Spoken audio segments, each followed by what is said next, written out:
বলে পরিচয় না দিয়ে দেখা করলো না। এর মধ্যে নিশ্চয়ই কোনো রহস্য আছে রানা। রহস্য তো অবশ্যই আছে মা। এই রহস্যটা আমি আবিষ্কার করব। মা, তোকে তো করতেই হবে রানা।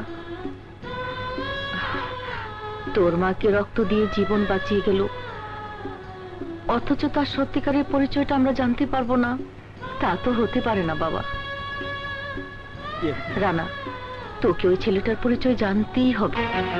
দোয়েল, দুঃখ কষ্ট যন্ত্রণা কি শুধুমাত্র আমার জন্য? আমার জীবনে কি আমি কোনো সুখী ঠিকানা খুঁজে পাবো না? আমি শুধু জ্বলন্ত আগুনের মতো জ্বলতেই থাকবো? এত কঠিন প্রশ্ন করেছো রবি, যার সঠিক জবাব হয়তো আমার জানা নেই। তবে আমি এইটুকু বলতে পারি, প্রিয়ার ভালোবাসা অনেক সময় প্রিয়জনের দুঃখ কষ্ট ভুলিয়ে দিতে পারে। প্রিয়জনের বুকের ভিতরে যে কষ্টের আগুন জ্বলে, ওই আগুন ভালোবাসার বৃষ্টি দিয়ে নিভিয়ে দিতে পারে। পারবে দিতে? পারবে, পারবে তোমার ভালোবাসার বৃষ্টি দিয়ে আমার বুকের জ্বলন্ত আগুন নিভিয়ে দিতে? পারবে তুমি? রবি, তোমার জন্য যে আমাকে পারতেই হবে, পারতেই হবে। আলা, কি বললে? রবি আবার থানা হাজতে? তাহলে ইন্সপেক্টর মুন্না সত্যি সত্যি রবিকে গ্রেফতার করেছে? কি ব্যাপার বাবা, খবরটা শুনে একেবারে চমকে উঠলে যে? তুই? আচ্ছা বাবা, 7 দিন আগেও তুমি ওই রবিকে গ্রেফতারের ব্যর্থতার জন্য মুন্নাকে সাসপেন্ড করার ভয় দেখিয়েছিলে। রবি গ্রেফতার হয়েছে, তোমার তো খুশি হবার কথা, অথচ তোমার চেহারাটা আমাকে বলে দিচ্ছে। কিন্তু কিছুই বলবো না। তবে আমার মনে হয় তুমি একটা ভুল পথে চলছো, আর সেই ভুলের মাসুল একদিন তোমাকেই দিতে হবে বাবা।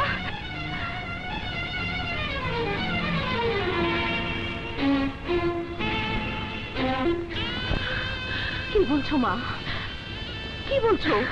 রবি আমার সন্তান? হ্যাঁ মা, রবি আপনারই সন্তান।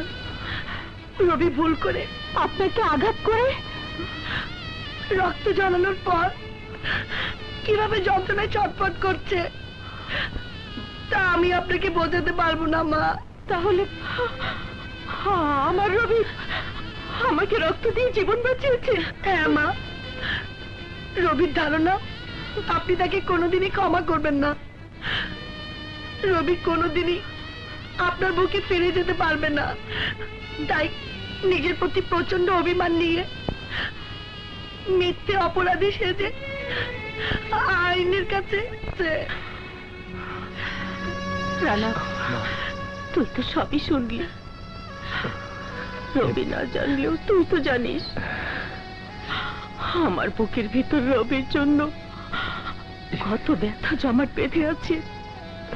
রবি না দেখলেও তুই তো দেখেছিস রবির জন্য আমি কত চোখের পানি ফেলেছি। তুই আমার বুকে আমার ফিরিয়ে ঠিক আছে মা।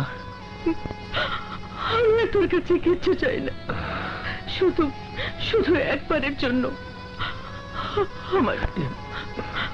আমি রবিকে আমার বুকে জড়িয়ে ধরে আদর করতে চাই।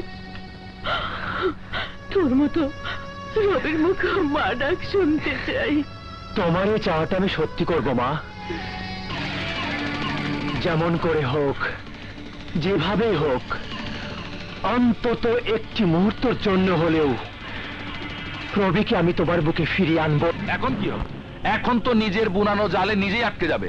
ইন্সপেক্টর মুন্নার টর্চারে যদি রবি বলেই দেয় আজ থেকে 15 বছর আগে ইন্সপেক্টর বিপ্লবকে আমরাই খুন করেছি, আর ইন্সপেক্টর বিপ্লবের নাম ভাঙিয়ে আমরাই ডনগিরি করছি, তাহলে ফাইনাল, সব ফাইনাল। আরে রাখো তোমার ফাইনাল, আমাকে ফাইনাল করে এমন কেউ নেই। ফাইনালের আগে সেমিফাইনাল বলে একটা কথা আছে না? তোমরা থানাতে যাও, রবির মুখ খোলার আগেই রবিকে খুন করবে। অসম্ভব। তোমার মায়ের আবদার রক্ষা করার জন্য আমি তোমার অনুরোধ রাখতে পারছি না বলে আমি দুঃখিত। ভাইয়া, আপনি তো আমার সম্পর্কে সবকিছু জেনেছেন। আমার প্রতি আপনি সেই বিশ্বাস রেখে কিছুক্ষণের জন্য রবিকে ছেড়ে দিন ভাইয়া। আমি আপনাকে কথা দিচ্ছি, আমার মায়ের বুকে রবিকে জড়িয়ে দিয়ে মায়ের স্বাদটা পূরণ করে এই চেয়ারের কাছে রক্তের বন্ধন, মানবতা, সহানুভূতি দেখাতে গিয়ে চেয়ারের অবমাননা করা যায় না। তবুও তোমার প্রতি আমার বিশ্বাস এবং সহানুভূতির মূল্য আমি দেব। তবে মাত্র 20 মিনিটের জন্য রবিকে আমি তোমার হাতে তুলে দেব। ভাইয়া, আমাকে বিপদে ফেলো না ভাই। আমার জীবন থাকতে আপনার কোনো বিপদ হবে না। ঠিক আছে সেন্ট্রি। স্যার, রবিকে ছেড়ে দাও।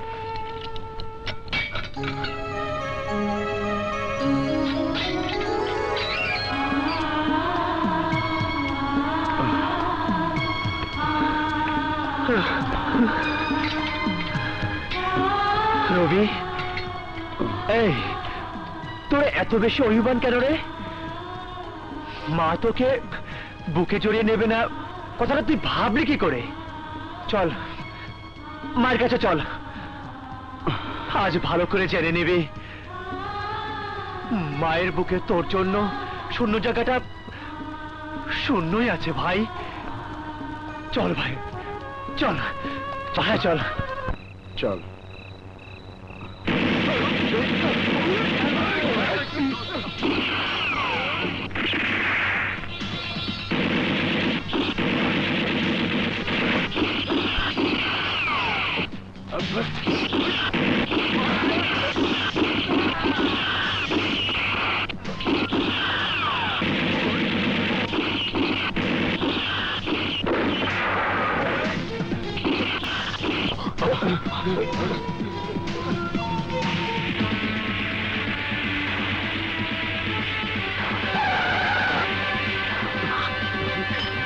চল রবি, চল কমিশনার।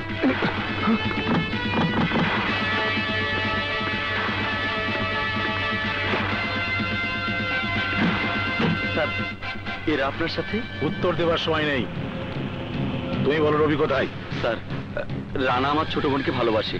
ওর অনুরোধেই কিছু সময়ের জন্য আমি আমার নিজ দায়িত্বে রবিকে ছেড়ে দিয়েছি।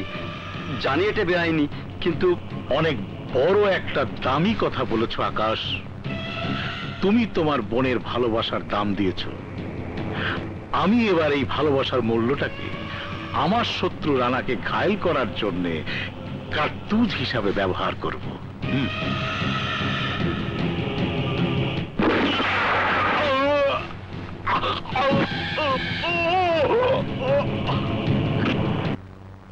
মা, রবিকে নিয়ে এসেছি।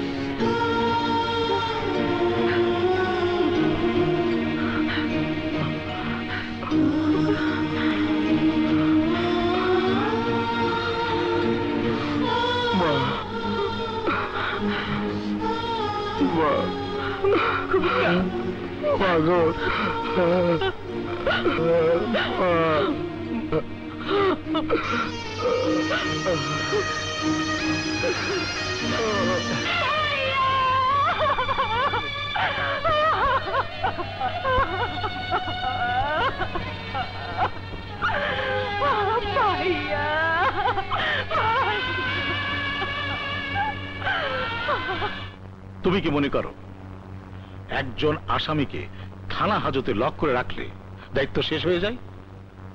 হয় না।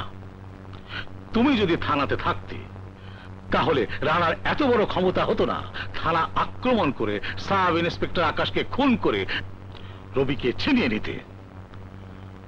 আর আমি যদি সময় মতো না যেতাম তাহলে ওই রানার সমস্ত থানাকে তামা করে দিয়ে সব অস্ত্র লুট করে নিয়ে যেত। চুপচাপ দাঁড়িয়ে থাকলে তো চলবে না। যাও, প্রয়োজনে রবি ও রানাকে শুট করে দাও। যাও। Yes sir.